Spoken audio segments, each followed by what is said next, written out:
Welcome back to FOXSOUL's Black Report. Well, a new study has found HBCUs get donations 178 times lower than Ivy League schools. Some study participants blame systemic racism for the underfunding. Others said it was a result of limited connections between philanthropists and HBCU leaders.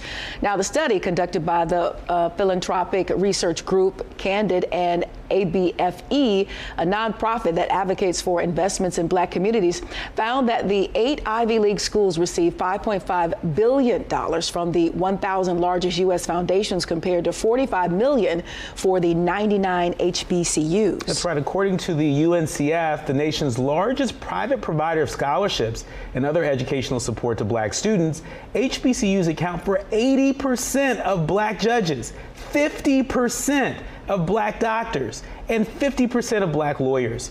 Studies show that Black HBCU graduates earn $900,000 more in their lifetime than Black graduates from predominantly white institutions or Black workers without college degrees. So we know HBCUs work for us. You know, those statistics have been proven. We see the lifestyle. You know, we see, these folks graduating, having fabulous careers. However, there is a downside. There's just not enough money, or, the money is only given to a particular set of popular HBCUs. And as a result, you have these other institutions that are absolutely struggling. It's funny. I just read that Savannah State University, the oldest HBCU in Georgia, their president just resigned over low enrollment. So, we celebrate HBCUs and the culture, and we love what some of these corporations have made good on, but, there are other HBCUs who are suffering. Yeah, and it's another reminder. I mean, we report very often on federal funding for HBCUs. It's another reminder of why that funding is so important, why it's so important to have